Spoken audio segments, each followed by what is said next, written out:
Good evening and welcome to the Tibet Center. We will begin this evening with the prayer for the spreading of the teachings throughout the length and breadth of the West. By the force of the blessings of the non-fallacious three precious gems and of the truth of our pure selfless wishes, may the precious Buddha's teachings flourish and spread to the expanse of all areas throughout the length and breadth of the West.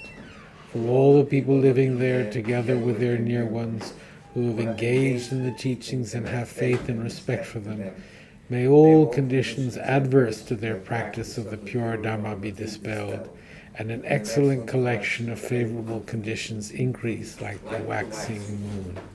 And especially for those who work on methods to accomplish the flourishing and spreading of the victorious one's teachings, which are the source of benefit and happiness, may they never be oppressed by masses of interference and adverse conditions, and may this spontaneously happen just as we had hoped and wished. Next, the Heart Sutra.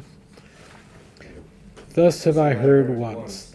The Blessed One was dwelling in the royal domain of the Vulture Peak Mountain together with a big gathering of great monks and great bodhisattvas. At that time, the Blessed One entered the Samadhi, which examines the Dharmas, called profound illumination. At the same time, noble Avalokiteshvara, the Bodhisattva Mahasattva, looking at the profound practice of transcendent knowledge, saw the five skandhas in their natural emptiness.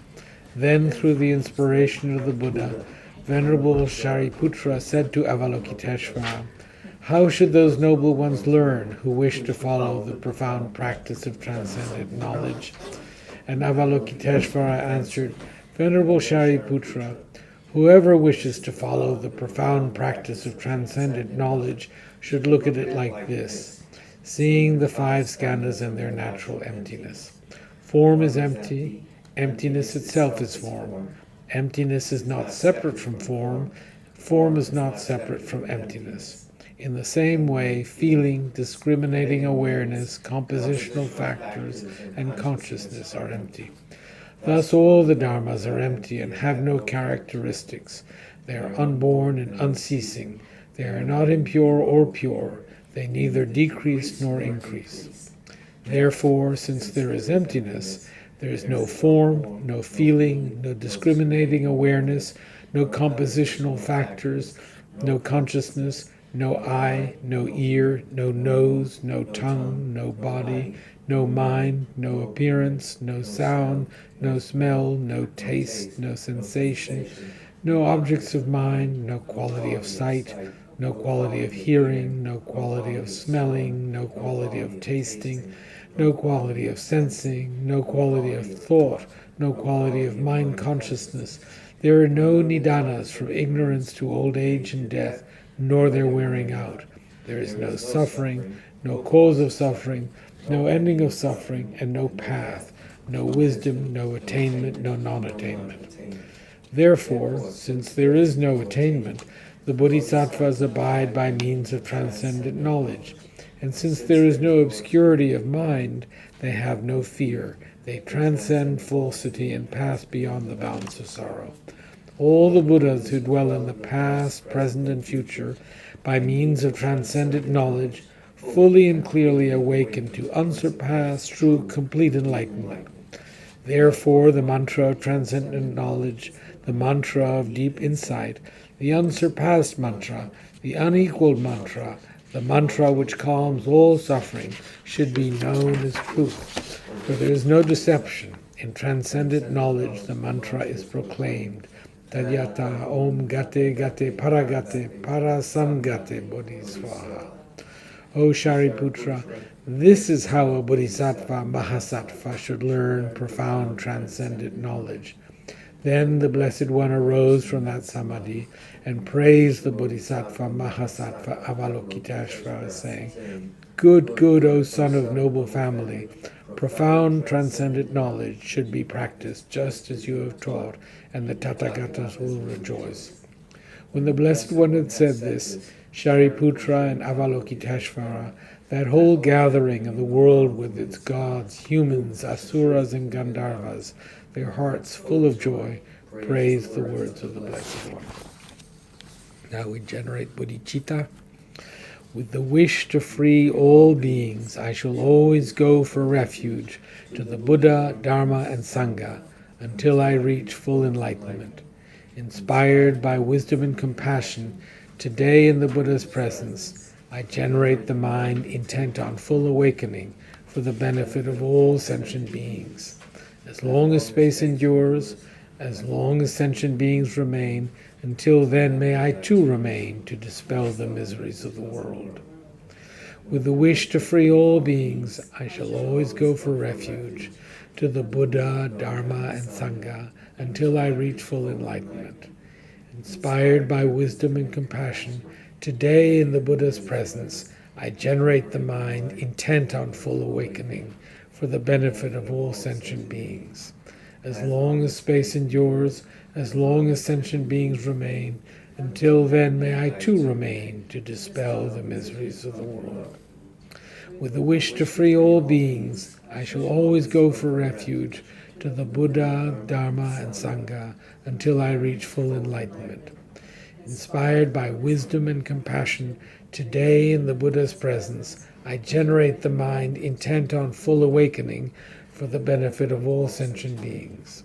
As long as space endures, as long as sentient beings remain, until then may I too remain to dispel the miseries of the world.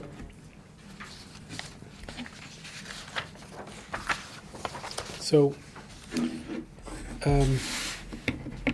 as I think most people know, His Holiness the Dalai Lama has just undergone knee surgery and is recovering. And so we can recite the Medicine Buddha mantra, which you will find right below, just below the video, or on our FAQ page on the Tibet Center website, and it's also on Facebook. I've been asked to request that you like and subscribe to this, but taking the mantra, let's spend a few minutes just reciting the Medicine Buddha mantra, which you will find right under this. So, Tadyata Om Gati Gati Tadyata Om Biganse Maha Biganse Raja Samud Gati Svat Om Biganse Tadyata Om Biganse Maha Biganse Raja Samud Gati Svat Tadyata Om Biganse Maha Om Biganse Maha Tadyata Om Biganse Maha Biganse Raja Samud Gati Svat Tadyata Om Biganse Maha Tadyata Om Biganse Maha Tadyata Om Biganse Maha Biganse Raja Samud Gati Svat Tadyata Om Biganse Maha Tadyata Om Biganse Maha Tadyata Om Biganse Maha Tadyata Om Biganse Maha Raja Samud Tadyata Om Biganse Maha Raja Samud Tadyata Om Biganse Maha Tadyata Om Biganse Maha Tadyata Om Biganse Maha Raja Samud Tadyata Om Biganse Maha Biganse Maha Biganse Maha Om Biganse Maha Om Biganse Maha Tadyata Om Biganse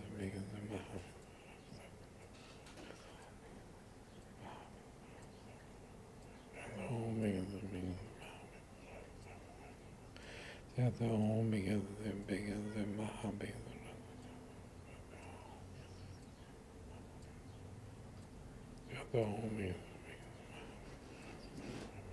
Om Biganse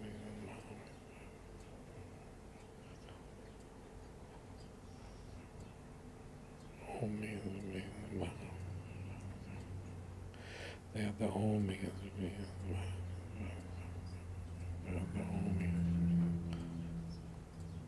Tadyata Om Biganse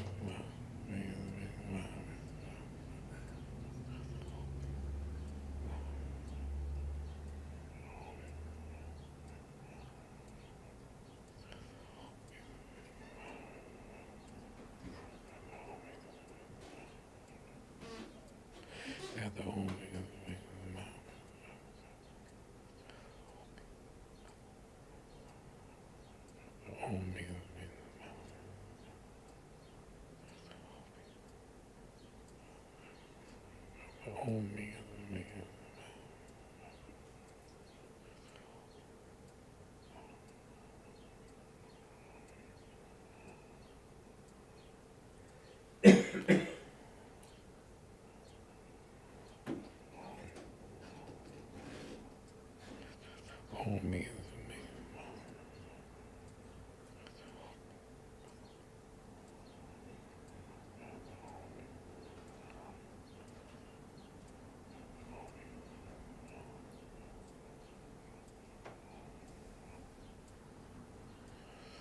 Om.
Tayata Om Begatse Begatse Maha Begatse Raja Samugate Svaha. Okay. So we shall begin. We are discussing His Holiness's Beyond Religion, Ethics for a Whole World. And Tony, I thank you for having gone to New York yesterday and and taught.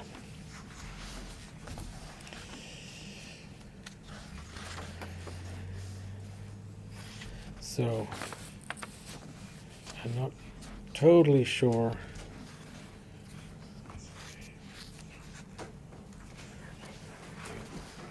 where we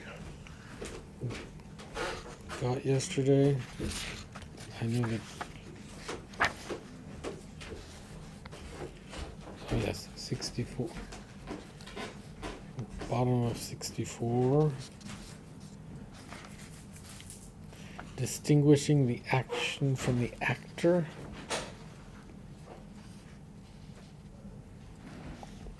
So in the prior section, so we're talking about justice. And justice is an interesting thing, because justice seems to be something that we think of not in terms of ourselves, but in terms of society as a whole, and a way of keeping things going in a sort of proper legal way, and a way that doesn't harm society, in a way that helps the individuals navigate and make the system work. And what His Holiness is suggesting is that one of the methods by which one can make the system work is integrating compassion.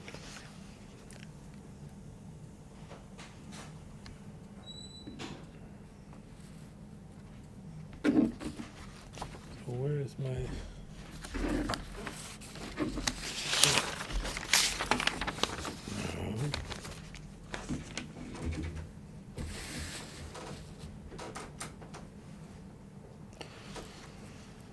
So,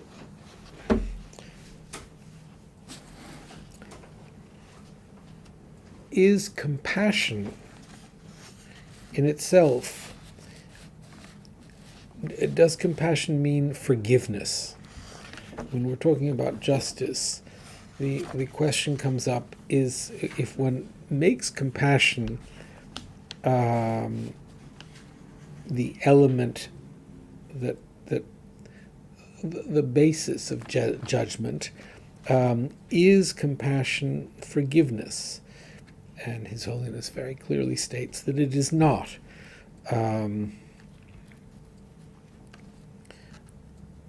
It should not be viewed as, well, His Holiness says, the ethic of compassion amounts to little more than an ethic of victimhood, under which aggression always triumphs, wrongdoing is always forgiven, and the weak are defenseless.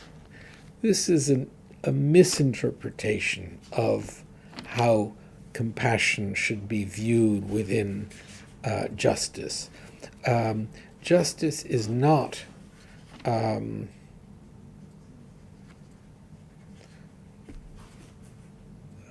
tolerance of, or justice is not in and of itself, or compassion is not forgiveness.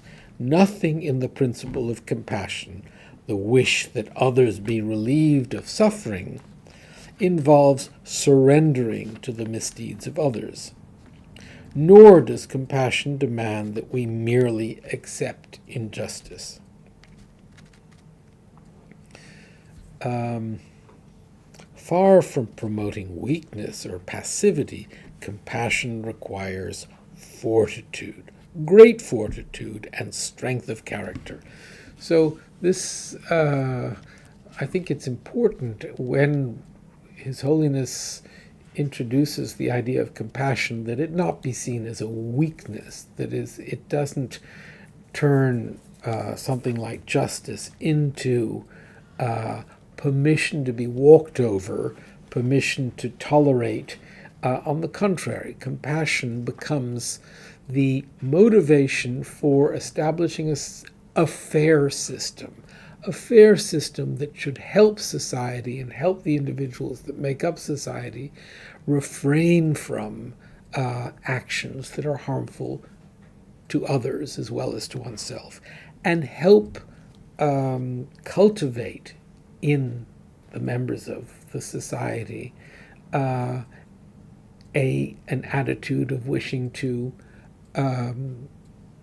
benefit the society by refraining from the actions that would harm it and harm the members of the society. So is punishment retribution or revenge? No, it is not. Punishment should be seen as preventing further wrongdoing. It should be viewed as deterrence. So, I think yesterday you were talking about what is it? The role of punishment.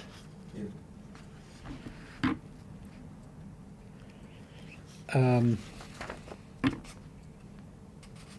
we can go on to distinguishing the action from the actor.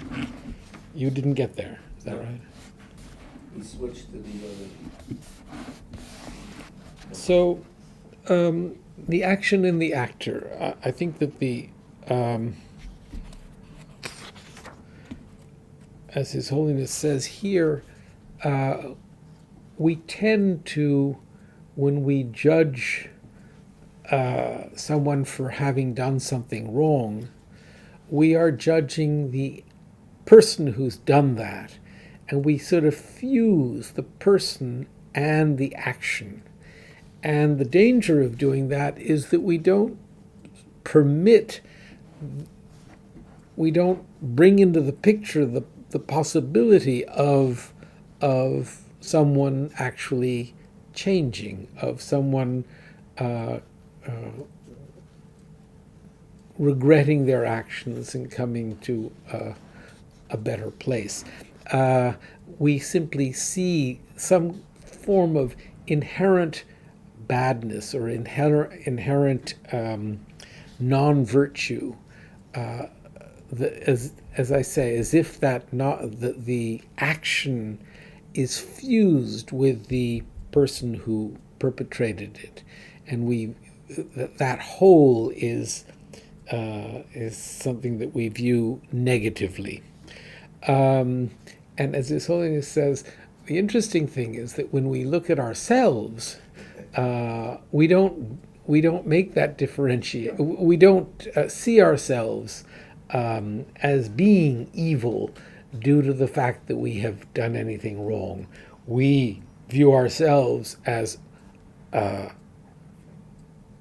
having engaged in something wrong, yes, but the action that we engaged in is somehow separate from us, and we are able to look at the action and regret it, and we are able to view it as, we're able to forgive ourselves. We're able to view the action as being in some way not totally cut off from us. We acknowledge that we have engaged in that action, but we're able to make all sorts of excuses for the action. We're able to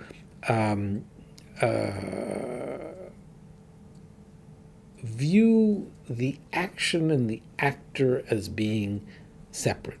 And that's the same thing that we should do towards others, because that is what enables us to accept the idea that people can change, and and this is particularly important when we're talking about a general justice system. We cannot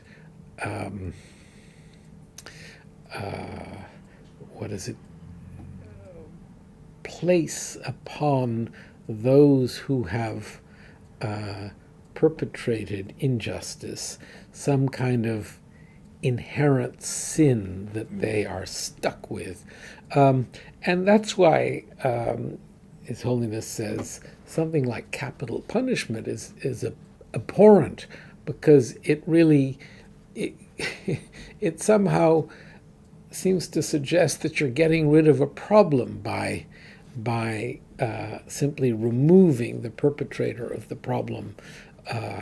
And it doesn't show any understanding of a possibility of change in a person.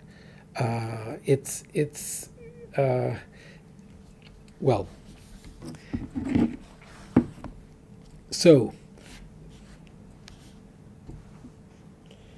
at the bottom of page 64, you don't have a book?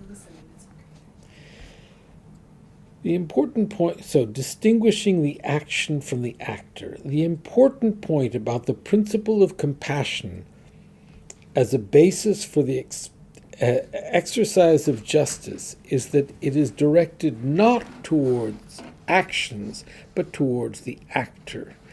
Compassion demands that we condemn wrong actions and oppose them with all means necessary, while at the same time forgiving and maintaining an attitude of kindness towards the perpetrators of those actions.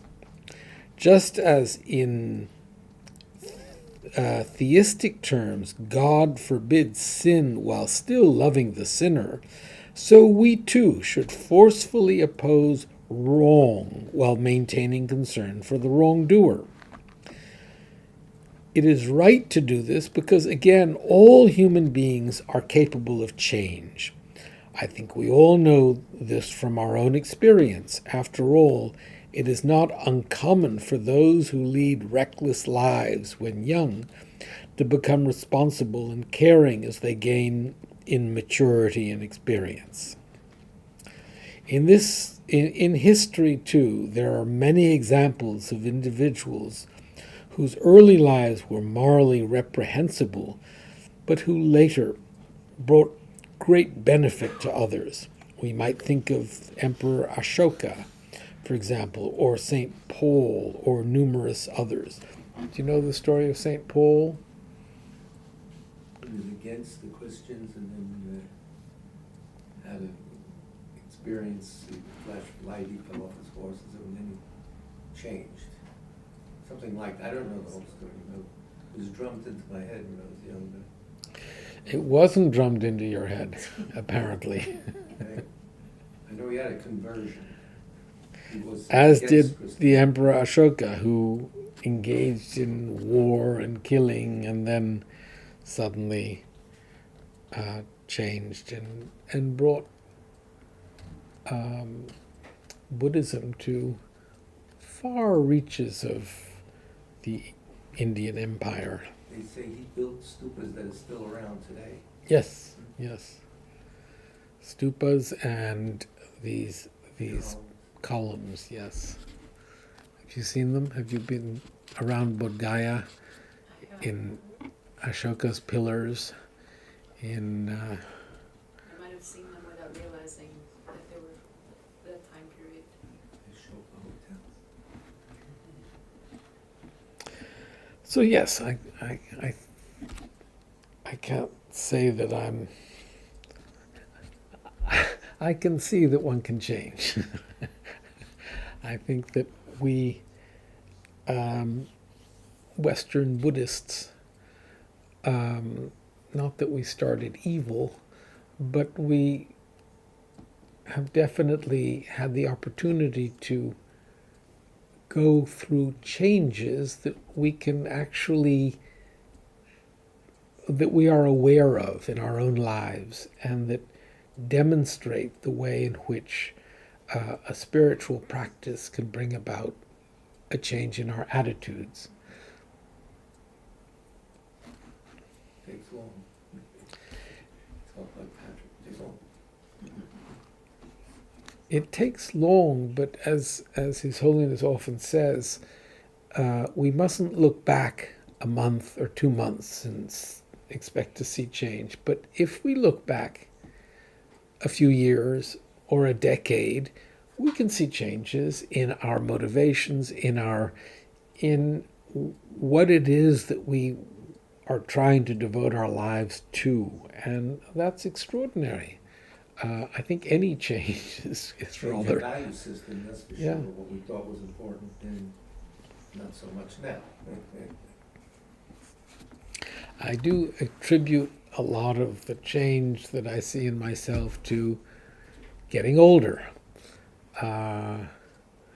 But I also feel that along with that, I've had the extraordinary opportunity to be guided along by wise teachers who have kept me working on myself, and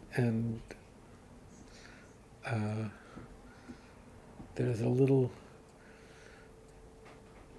maybe not diminishment in sloth and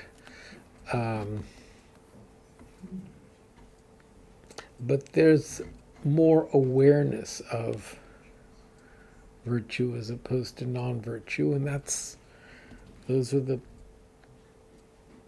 changes that How how cameras have changed over the years.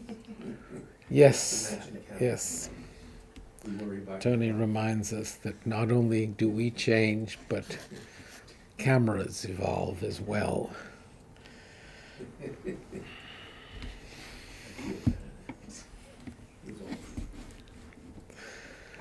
So,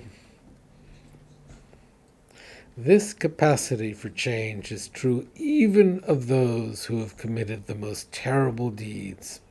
I'm encouraged in this belief by my discussions over the years with prisoners, representatives, and social workers involved with prisons, both in India and in the United States. It is a great tragedy that in many countries, as statistics suggest, a majority of prisoners later re-offend. Some countries are now introducing rehabilitation programs which offer offenders guidance on how they can, through mental training, gradually readjust their understanding of the world and learn to contribute to rather than detract from the well-being of others. For example, under an initiative introduced by Kiran Bedi in Delhi's high-security Tihar jail, prisoners are given classes in mindfulness meditation. I'm optimistic that with time this program will prove effective in helping even the most desperate inmates develop a sense of purpose in life through concern for others. I think that such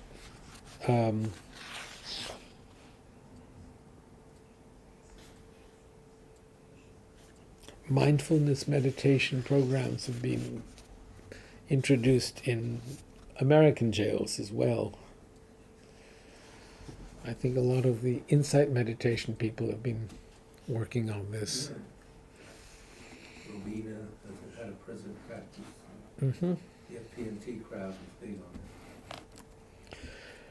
I'm always humbled when I meet the people who run such programs and the prisoners who have felt their positive impact. To summarize, let me simply say, remember that even a criminal is a human being, like yourself, and capable of change.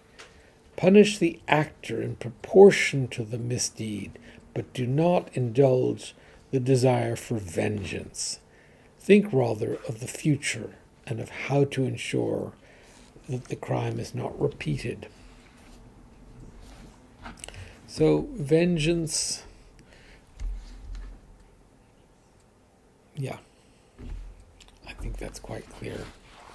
I don't know, here we've been talking to a certain extent about how society has a system of justice and how His Holiness's advice on how justice should be carried out. And I wanted to introduce the principle of imposing a system of justice on ourselves. As we have often said, real spiritual work is not work that we impose on society.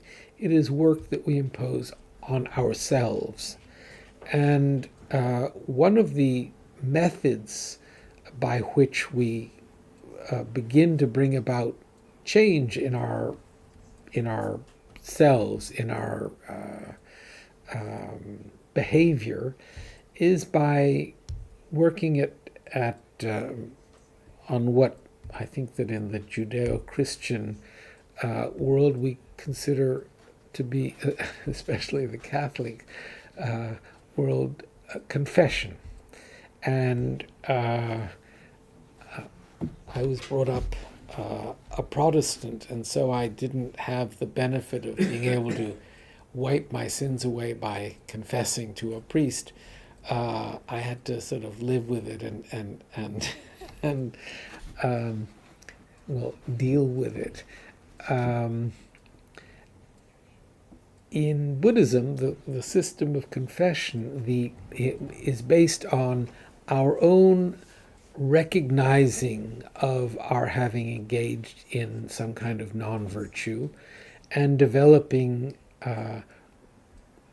strong regret for having done so, and then developing the determination to not engage in the process, in the non-virtue again. And then there is the power of taking refuge in the Buddha, the Dharma, and the Sangha.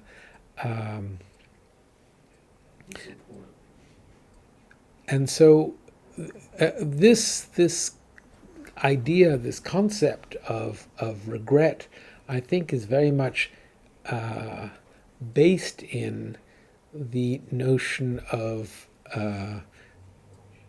the emptiness of inherent existence of actions. It's not that an action is inherently evil. There are elements that determine, or that there are, what would you call, factors. There are aspects of the action. The action is dependent on its parts. Can you ask him to? There's an echo that I'm hearing clearly.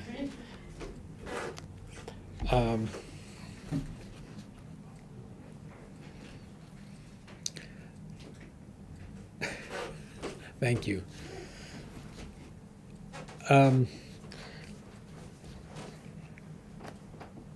Understanding emptiness and understanding that an action is dependent. Emptiness means dependent arising.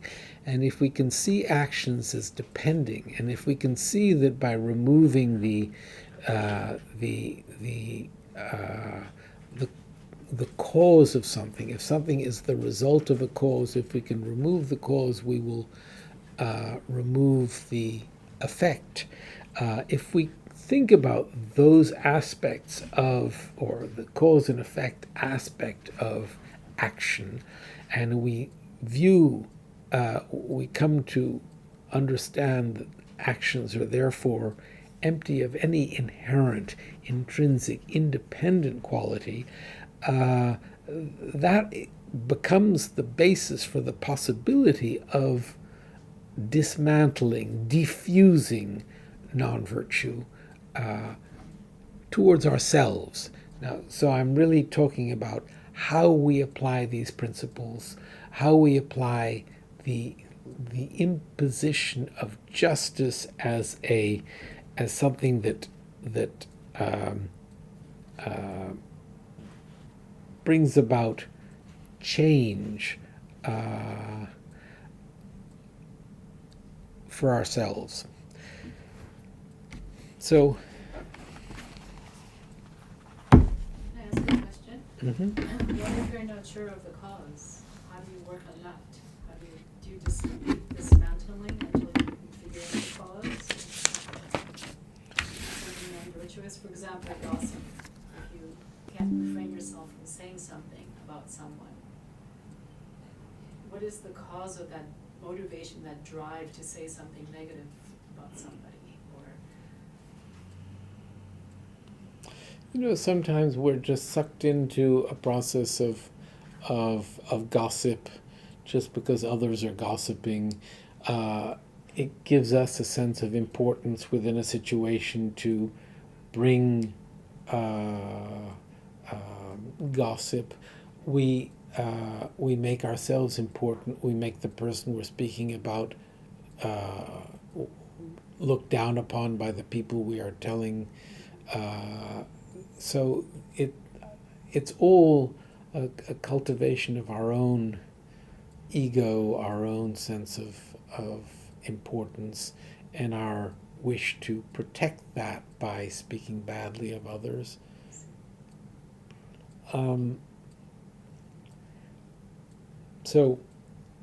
But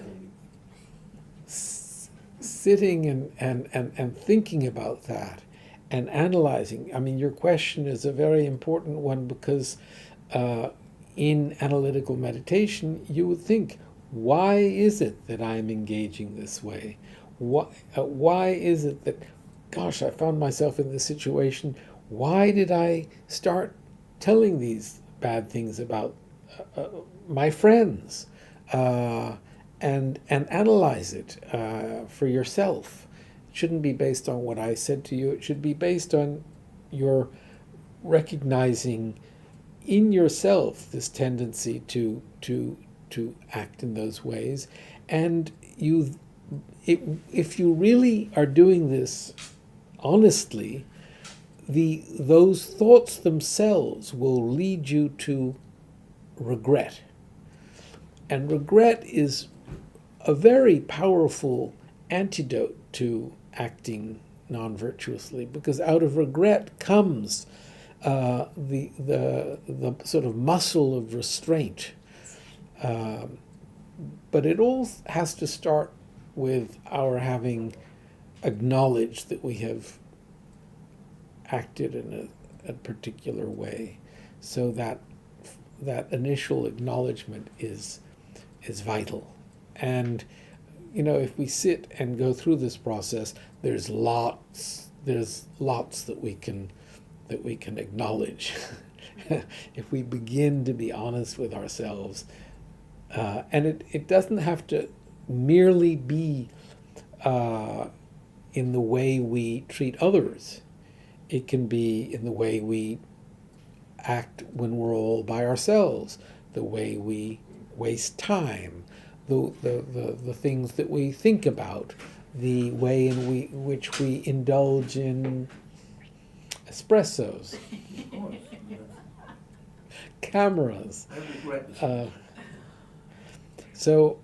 And just the way in which we legitimize, we justify our little indulgences, and just sitting and recognizing that helps us develop the regret and then the muscle to refrain from engaging.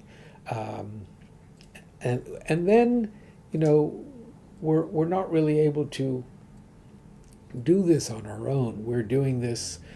This should really lead us to having a greater faith in the Buddha, the Dharma, and the Sangha. The Buddha, the teacher, the person who helps us, who has taught what I'm talking about, the doctrine that he taught, that is the actual medicine that we have to apply, and then the community engaged in just this practice, who help us along and who inspire us along.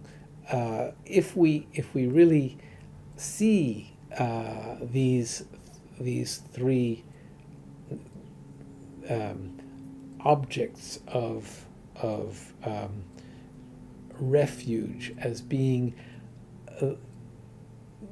we take refuge in them out of or we are seeking protection from mainly our own negative tendencies. It is those negative tendencies that harm us, that have harmed us, are in the process of harming us, and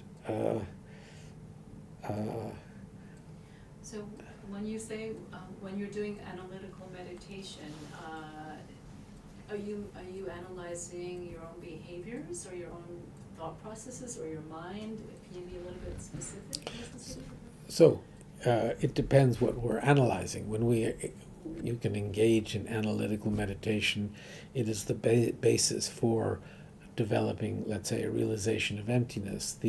It's analytical meditation that leads us to that initial inferential realization of emptiness that is then deepened in meditation to the point of a direct realization. So in that sense, you're using analytical meditation.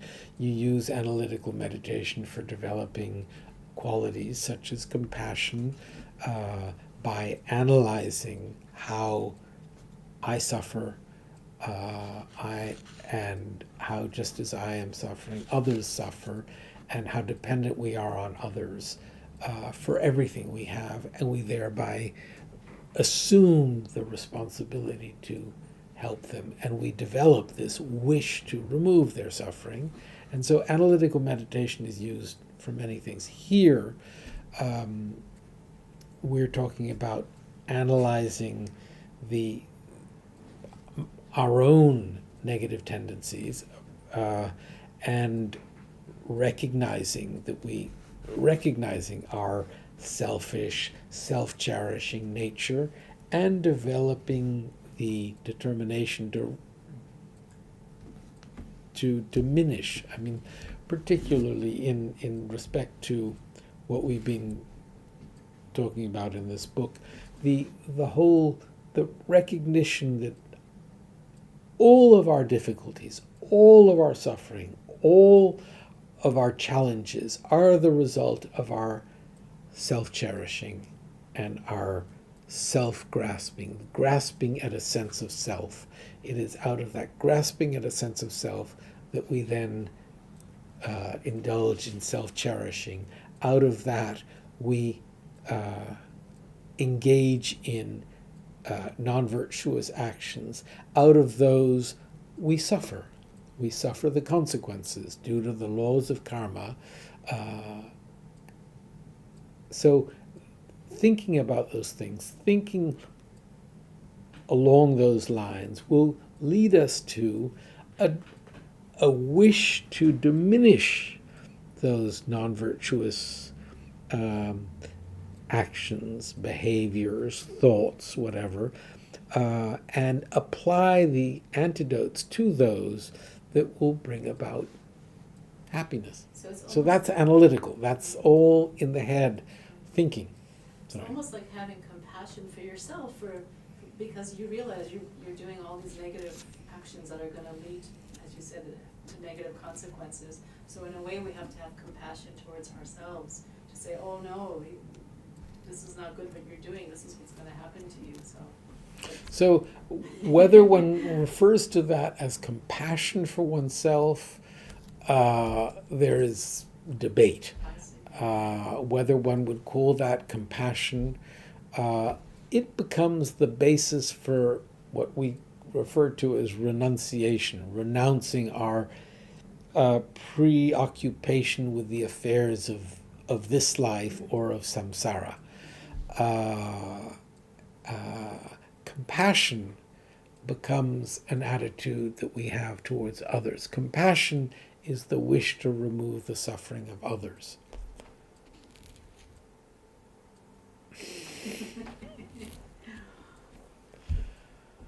Maybe less severe with yourself or more reasonable with yourself, I don't know. Because the word compassion is a technical term, Right. which has a very... I think some people behave in a negative way because let's say they haven't been compassionate towards themselves, or they've had like a difficult childhood or whatever, and there's some issues there. So if you have some compassion towards yourself, and you're like, oh, I better not behave this way, otherwise I'm gonna regret it, or more problems will occur. You have to worry though, the slippery slope of I know, allowing everything to exactly, it's kind of a fine line, it's a fine line, exactly, yeah.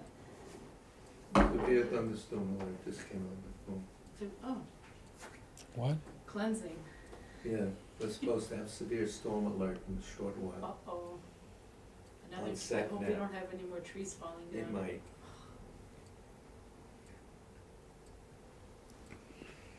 All window open, so as soon as it rains, I'm going out there. So,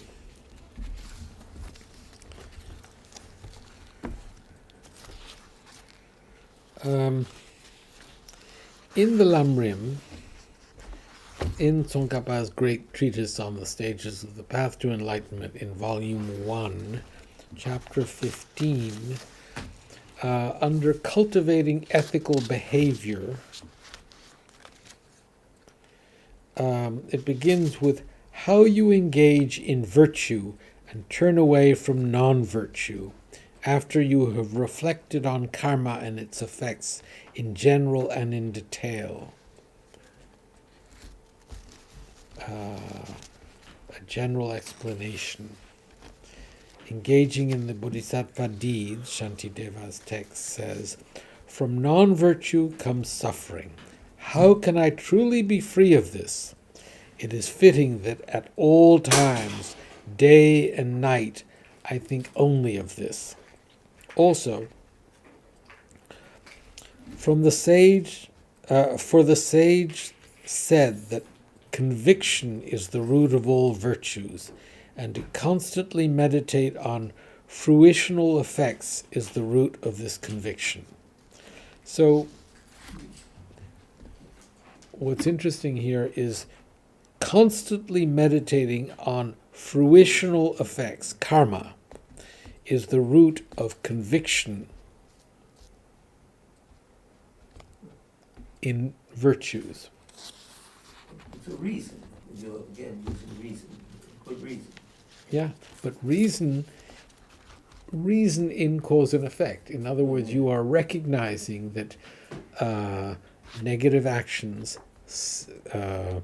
cause suffering, and cause suffering for ourselves. Our negative actions cause suffering for ourselves. And negative actions really doesn't... a negative action, what determines an action to be negative is the motivation with which it is done. Everything depends on motivation. I mean, if you engage in even something that seems like a virtuous action, but if it is done with a conniving or a negative intent, the action is negative. If we engage in some kind of a, if you are, if you hit someone with the intent to hurt them, that is a negative action. It is the intent to hurt. If you hit a child with the intent to help that child, with the intent to teach that child the danger of touching something that is dangerous or doing something, that the motivation, even if we might consider the action to be non-virtuous, that motivation makes the action that we have engaged in a virtuous one. Of course, we have to be very, it's a slippery slope to feel that we can engage in actions. We have to be extremely careful here. However, the important thing is that it is our actual intent that determines the quality of an action. Most physical actions are probably in and of themselves neutral. But as I've often said, when you give to a beggar, if you give to the beggar with an intent to benefit that person, that's a virtuous action. If you give to that beggar with the intention of impressing others, or even the beggar himself, if there's a certain arrogance, pride in your action, it's not a virtuous action.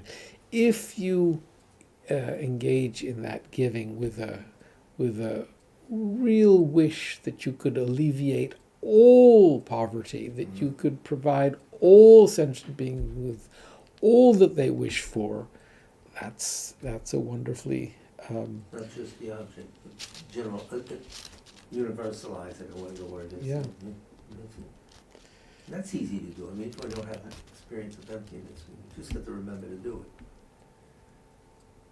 Yes. As Tony says, that's easy to do. All we have to do is remember to do it. Remember to bring up the attitude, And even if we don't give, if we stand in the middle of New York City and look at all the people and we think, oh, I wish that I could alleviate all their suffering and provide them with happiness, that's just a thought. and all we have to do is think it. Sitting on the subway and looking around and saying, and we can make this thought into bodhicitta by looking around and saying, everyone has problems. Every one of these people sitting on the subway has problems. If we see a cockroach or something walking within the subway, we think even that cockroach or a rat on the tracks, we think they're all the victims of their karma, and they're all suffering. I wish I could relieve all their suffering. And then you end it by saying, I must work, I must devote myself to a practice that will lead me to the attainment of a state where I can truly benefit these people. I can't do anything. I'm sitting here in the subway. I can't do anything for any of these people, but I'm determined to work as steadily, as well as I can towards a goal where I can actually benefit. We can do that sitting on the subway. That's an essential element, though. If I must, that the idea to yourself, I must. That makes it bodhicitta. That makes it. Excuse me. Bless you. Bless you. So, I had wanted to bring, but please, you can look at, if you look within the Lamrim, whether it's the Great Lamrim of Tsongkhapa, Volume 1. That you're reading from now? Yeah. Chapter 15, Cultivating Ethical Behavior. And the reason that I brought this up is that ethics, justice, these things, though we can discuss them as His Holiness does here in terms of how society creates a system of justice that is fair, that helps,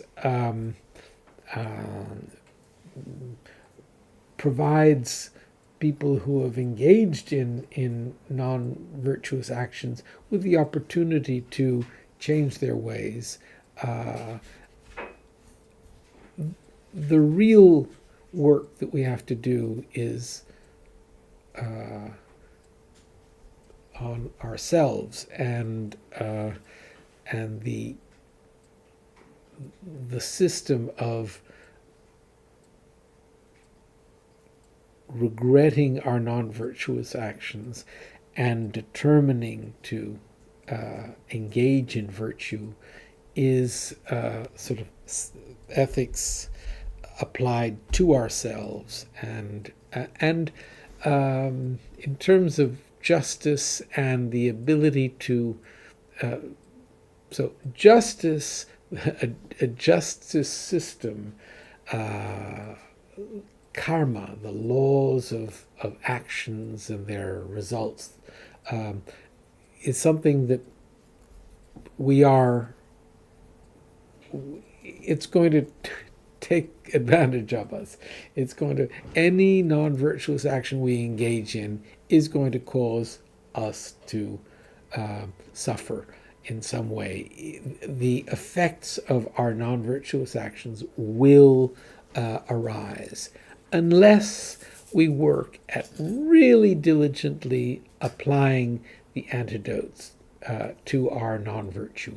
And the essential antidote is to acknowledge that we have done something, to regret it, to determine not to engage in it again, and to really work at that process in order to mend our ways and to really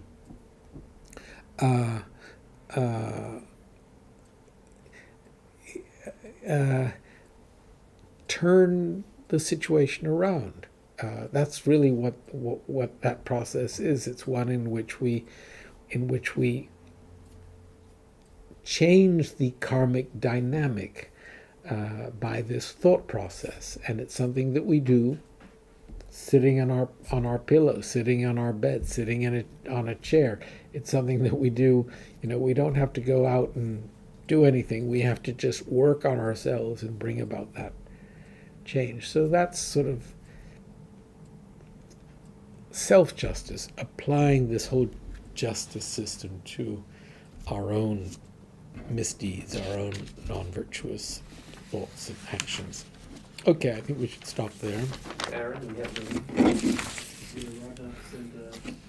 Min C. Morgan. Sorry? He's an MIT physicist, 24 years old. Nguyen, N-G-U, Thi Nguyen. N-U-Y-N, N-G-U-Y-N. Nguyen, Vietnamese. N.G. Nguyen, we're asked to pray for. Okay, so we will read the Sutra of the Recollection of the Noble Three Jewels. I prostrate to the Omniscient One. Thus the Buddha, Bhagavat, Tathagata, Arhat, Samyak Sambuddha, the learned and virtuous one, the Sugata, the knower of the world, the charioteer and tamer of beings, the unsurpassable one, the teacher of devas and humans is the Buddha Bhagavat. The Tathagata is in accord with all merit. He does not waste the roots of virtue. He is completely ornamented with all patience.